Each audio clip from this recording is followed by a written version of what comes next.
I'm going for it. Hopefully this works out. Hopefully. I don't maintain too much hope, however, because that would be unhealthy. What's up? It's your favorite music clown. We're gonna talk about my song Off Day tonight. It's late. I'm gonna be sucking down a crispy boy while we do it because I'm starting to get fatigued doing these videos. I'm sure that makes one of us, right? A little bit about this song. It started as a track I was making for a music licensing library, just as kind of like, stock music or something. My friend, invited me to submit with him. They were just like, pick any of our categories, submit whatever you want. And they had a category for rock. And I went through the rock category of their library and it was all over the place. It could have been anything basically with guitar. So I just figured I'd make a fun little bop. They didn't like it. They wouldn't take it. They refused to take it from me. So I was stuck with it. So I made this song and now we're here today. And it's a pleasure to talk about it. If you've never watched a production breakdown, here's the breakdown. I go through, all these on the left here, kind of just one by one, and just work through the song in that fashion. So if you're not on board with that, now's your chance to leave.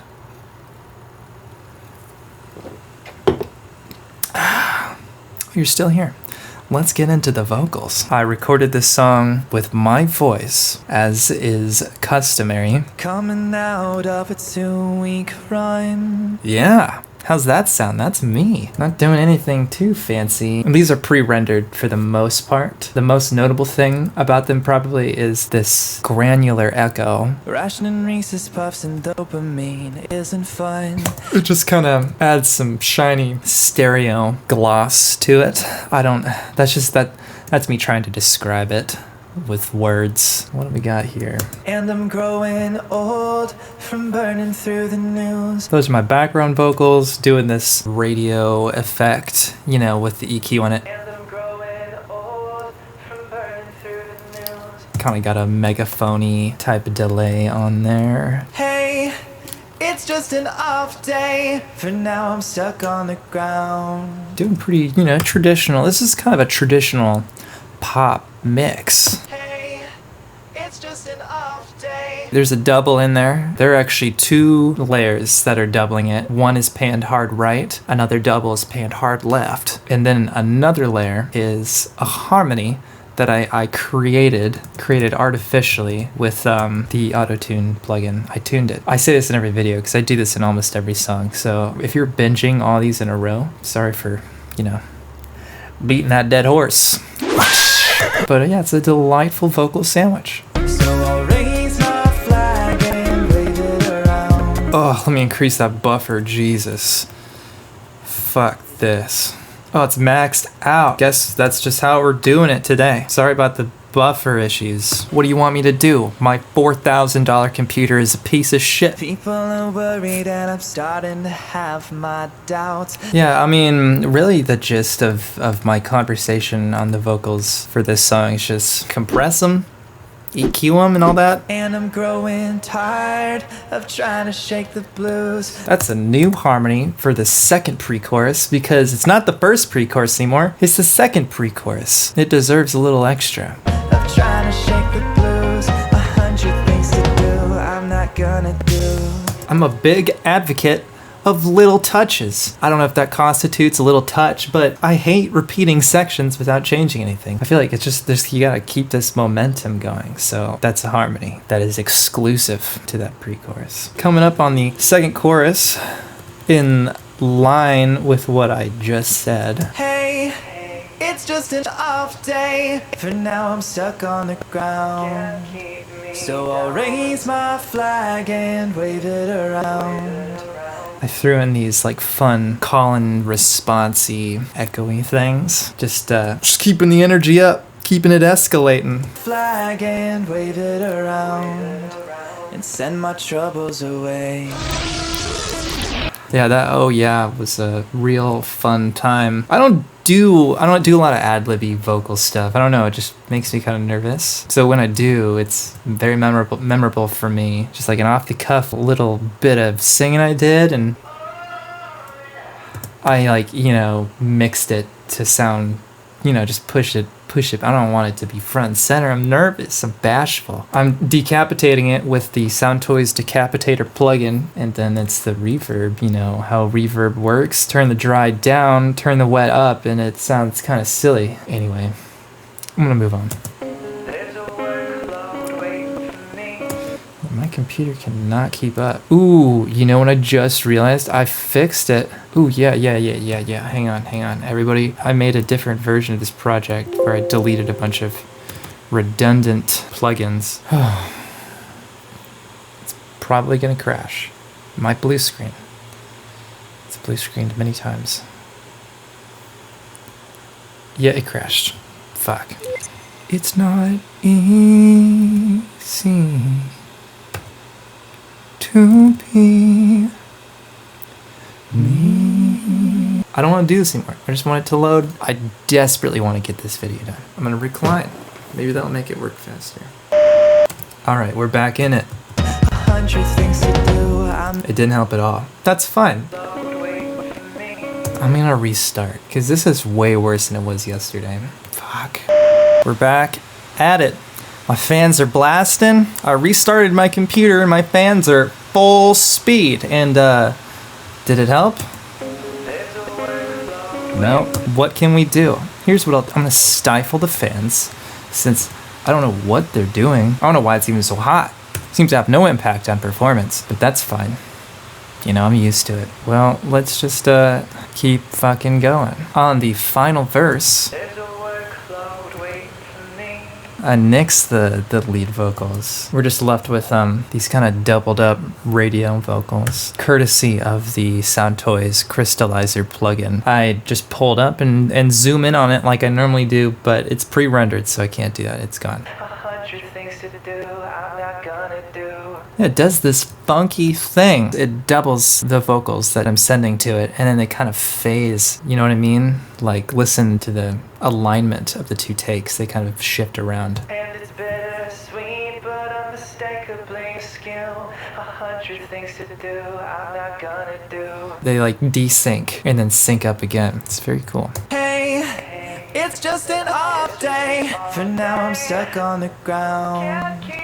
So I'll raise my... So yeah, it's the chorus, and I'm just getting a little wild with it. I get kind of ad-libby with the vocals, which is a rare thing for me. And send my troubles away. I harmonize on that very last line, send my troubles away. You could say it's the thesis of the song. I don't know if I'd say that. Maybe I would. Depends on how I'm feeling, whether or not I'm having an off day. Today's an off day. But it's not, because if it were truly an off day, I wouldn't be doing this. Today should be an off day for my mental health. But if I did that, I'd feel even worse about not being productive. So it's kind of a lose-lose situation, you know what I mean? That's all I have to say about the vocals. Let's talk about the drums. Drums are meaty. Drums are fun. Oh, what is this? It's coming. What's coming? Let's find out together. There it is. I just sampled the first half measure of the song and then just kind of repeated it a bunch of times and then slapped a cutoff filter on it. That's all that is. This isn't rocket science.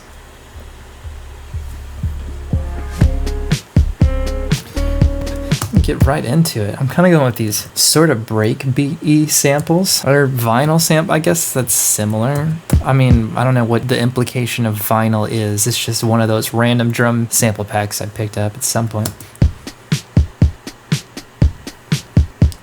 I've always thought that these are kind of Sugar Ray sounding drums, perhaps hence why the original title of this project file was Sugar Ray Gets Floopy _3. It now says Off Day Prod Breakdown because I renamed it before I started this. If you're not busting your drums, you're losing. Bust your drums. Make a drum bus. And then slap some weird shit on it. Let's see what happens. I have an EQ on it, CQ. Just came with the Sound Toys plugin suite I bought. Don't fully get, it's just this, just like a, 4-band EQ. I just boosted the mids a little bit, took the highs down. I just messed with it. What's it even doing? Let's listen.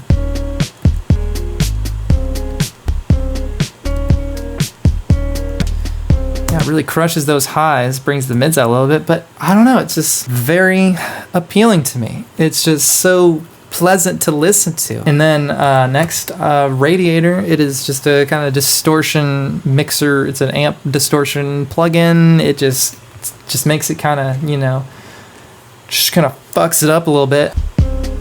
Or maybe it beefs it up is a better way to describe it. It beefs it up a little bit. My battery's on 2 bars. It should be fine. Fuck. I gotta swap the battery out. Be right back. We're back. Man, I am nervous. I'm a nervous boy. Last time I was doing this and it was on 2 bars, I found out that several minutes of footage were corrupted. So, yeah, I think that's the whole thing. Obviously, yeah, Radiator and then Limiter. After you do that, all that stuff, just make sure you compress the dick out of it with abandon, with no care. That's just having an effect on the kick. It just makes the kick kind of sidechain everything else. It glues the drums together a bit more. I think it's probably the best way to put it. They're my toms. I really like doing fun tom stuff. I love toms. Toms are a good time. I'm using a FPC. It's a FL Studio plugin. It's a drum rack. I'm using presets. I'm using stuff that comes with FL Studio. I'm not an elitist, I think is what I'm trying to say. This is the EQ on the toms. I don't have anything to say about it because I just guessed on how you're supposed to EQ toms. I just felt it out until it sounded right to me. I think it worked out well. I think we all survived. There's a very quick reverse snare. A little reverse snare can go a long way. Of course, drums get a little more love. I throw in some shaker samples. These are from a Casio keyboard. That's all it is. It's just like a little white noise, basically. I use them a ton. I don't know why I don't use something better. Yeah, and then we add a clap to the mix just to, keep us moving.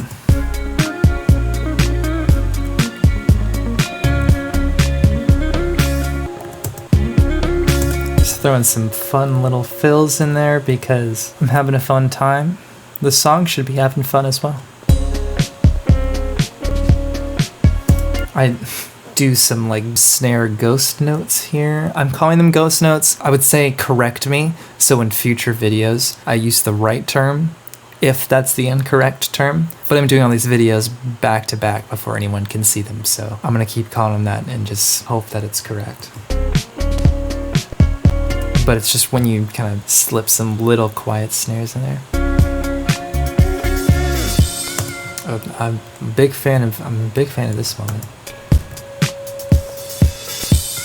I really outdid myself here, just with my drum bussing. If you're not drum bussing, you're losing. Bust your drums. God damn it. I didn't learn how to do that until way too late, relatively recently. Anyway, all I was trying to say was that I really enjoy the hi-hat rise that happens here. My roommate just arrived, and I don't want him to hear me yelling at my computer, so I'm gonna lower my voice for the remainder of the video, just a tad. He wouldn't care, but I'm self-conscious. That's the problem. We get a nice reversed snare once more, but this one's different than the last one. Before I reversed it, I threw some reverb on there with a long delay, or long decay. So we get to hear that reverb reverse itself. Makes it a little more suspenseful. that a reverse snare? Did I slip that in? Yeah, it's a reverse clap. I'm reversing samples willy-nilly. Nobody's around to keep me in check. If nobody stops me, I'll reverse the whole goddamn song. This is probably my favorite fill in the whole song. I think it is. We'll see if that changes by the time we get to the end. My favorite thing about producing drums is you can just experiment with 100 different types of drum. It's a good thing and a bad thing because you can just endlessly tweak stuff, which is kind of immobilizing in a way. But just then get real creative. I don't think I would have thought of this kind of drum fill sitting in front of a kit. I would have had to be at my computer to do it. And that's how it came to fruition. That's a really good moment too. Then we just get right back into it. Drums go. Okay. We've completed the drums. We're essentially halfway there. Bass should be a short conversation because the bass is just this subby sine wave thing. Usually my synth bass is just a sine wave, which is a sub. I mean, a sub is just a sine wave. Or maybe there is a definition for a sub that a sub synth that I don't know about. But to me, a sub synth is just a very, very low synth that's mostly a sine wave. That's not a sine wave at all. Anyway, I'm using the Soundtoys Decapitator plugin on it, you know, with just a preset thick, mild crunch. I liked that one apparently. And then this is my EQ on it. No comment from me. That's just soak it in, because I don't know if it looks like I knew what I was doing.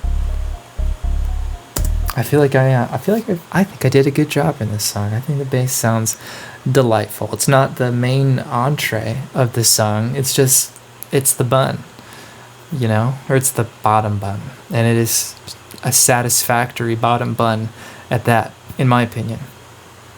If you disagree, why are you watching this video? Anyway, that's bass for you. Before we get to guitar, I'm at 2 bars again. I'm gonna throw another battery in here. Beautiful. 3 bars. What's better than 3 bars? Don't say 4 bars. Let's talk about the guitar. We got really just 2 main layers of guitar in this tune. That's probably not true. I just created 2 lanes for it here. Start with this spook guitar intro.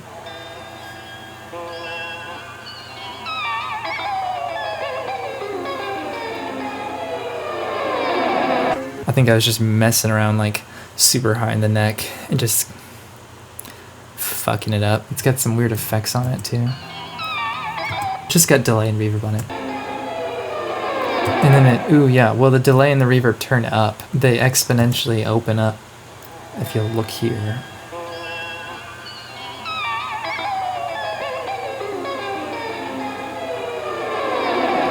So it kind of just gets a little more ethereal and distant.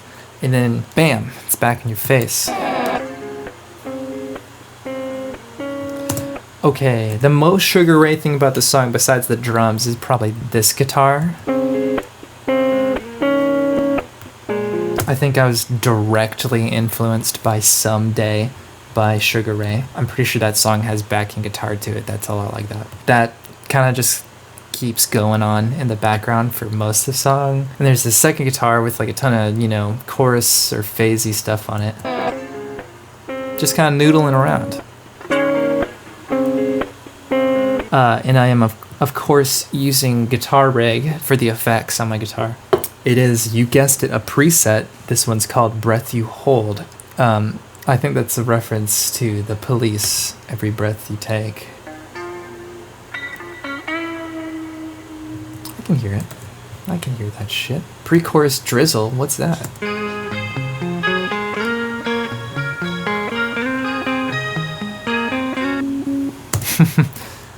Yeah, a couple things. I think that's just one of those weird things that I just heard it in my ear before it existed. And I was like, I gotta make that happen. In this other guitar, it's just doubling what the piano's doing, basically. It's just another layer.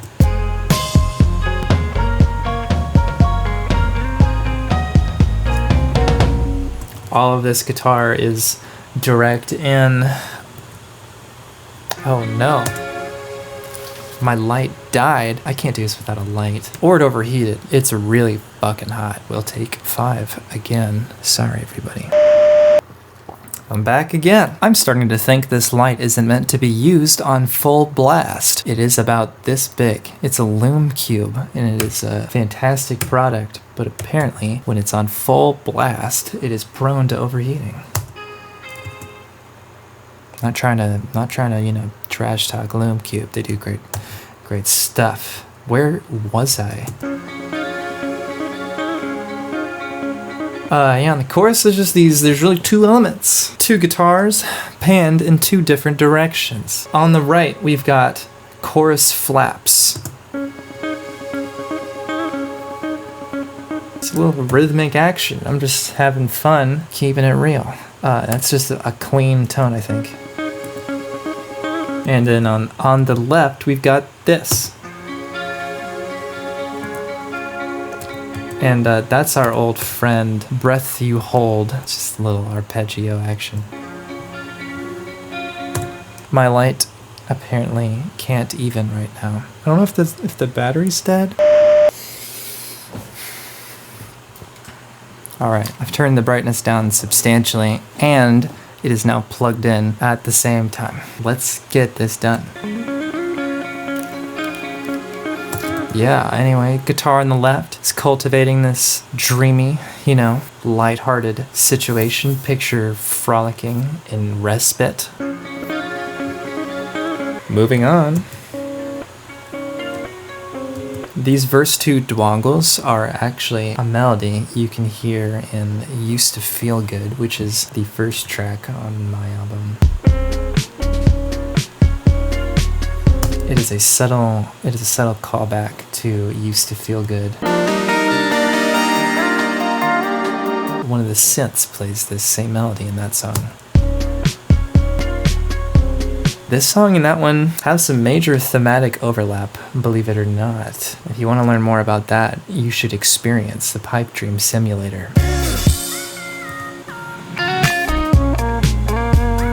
Here we are at the instrumental. This is a clean-ish guitar. It's another guitaric preset, I'm sure. The bridge. I don't know why it's called the bridge. It's probably a reference to something that I don't get. And then these boys here. I'm just doing, slow strums, and it's got a little altar boy on it, which is adding a lower octave. If you turn that off, there it is without little altar boy. If underwater was an adjective, I would use it to describe these guitar strums.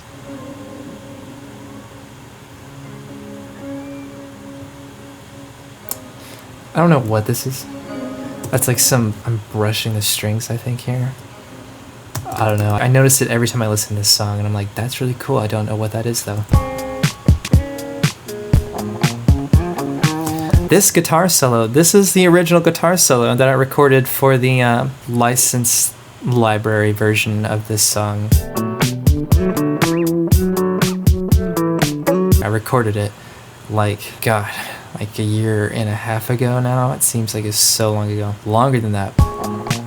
But literally, this was like my one and only take. I think I practiced it a little bit before I played it. I usually like to come up with my guitar solos before I record them. I don't like to do a lot of improvisation when I'm recording solos. But I think this was my only take of this, and I was like, that'll do for now, because it was basically just like a low priority thing. And I kept it. I thought it was perfect for this song. And yeah, I made it to the final version.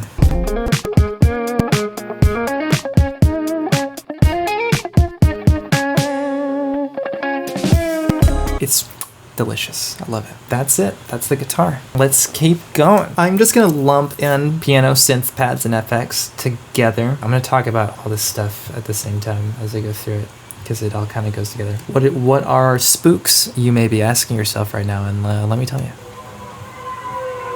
It's Sakura, this beautiful, beautiful plugin. I'm using a preset because I'm a slut for presets. Their presets are aptly named. This one is called Don't Go In There.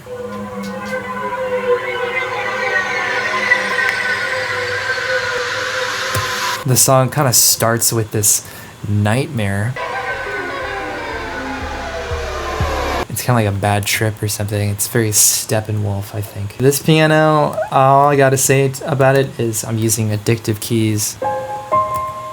And addictive keys is great. 100 things to do, I'm not gonna do. Hey. Oh, that's Omnisphere right there. This. Dolby's Guitar It. Hey, it's just an off day. For now I'm stuck on the ground. Just kind of doing this complimentary melody. And then this other Omnisphere, these are the pads. Omnisphere is great if you're not super into toiling away at sound design. They've just got some great stuff out of the box. And send my troubles away. We go back to Spooktown for this little instrumental link here, you know, just in case you thought you had left Spooktown. You haven't, you're still in Spooktown. That's a metaphor for depression and how it'll never leave you. Been a while since I've left the house. Synth dongles, that can only be one thing, and it is Microsoft GS Wavetable Synth. I've talked about this so many times. It's a synth, technically, that comes with every copy of Windows. It installs with Windows, and it is the synth that plays MIDI files. If you open a MIDI file on a PC, Microsoft GS Wavetable Synth is what plays it, technically. It is silly sounding and retro or dated. I think that's why I love it so much.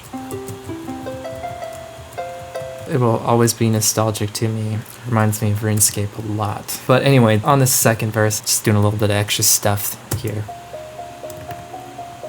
This is the stuff it's doing. Nostalgia is a powerful emotion, and it is a very relevant one for this song. This song is as much about nostalgia as it is about depression.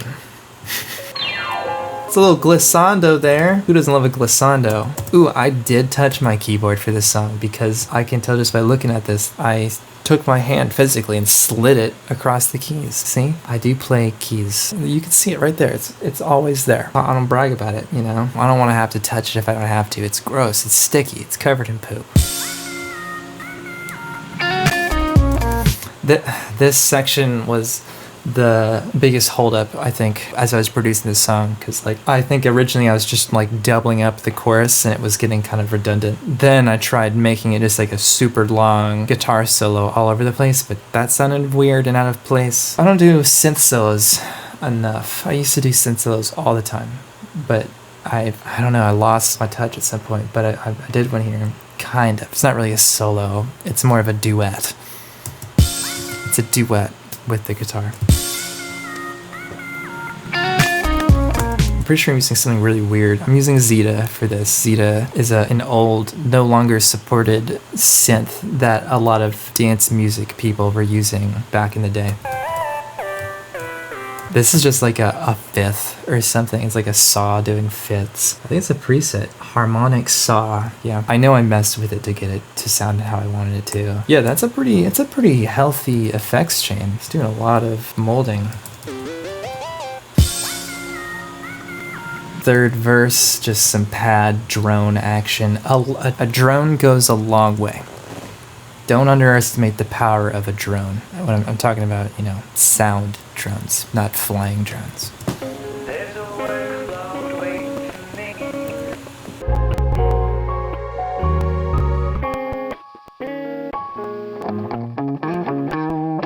No sense for the solo. This is a old-fashioned solo. This is like the good old days. You didn't have fucking synths and computers and your Wii Sports. None of that.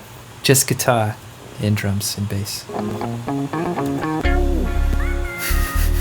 I only just noticed that this synth lead here is called Layer Me, You Stupid Bitch. Oh yeah, originally I was gonna make this melody. I think I was gonna make it like super big with like a huge sounding synth, but I went in the opposite direction ultimately and made it very tiny, very small. Oh my god, we're done. We did it. Holy shit. That's it. That's off day. I hope I demystified it for you if you were mystified in the first place. If you haven't been demystified, hit me up and I'll answer any questions about it. That's it for me. This is the 8th production breakdown video I have recorded and will soon be the 8th one I've edited. I've got 4 more before I'm done with these pre-album launch. If these do well, I'll do more, but I won't know because right now it is August of 2020 and I haven't released anything. So hopefully this message ages well. If it doesn't, I will edit it out before the video comes out. So thanks for watching. Tune in next time. Stay crispy.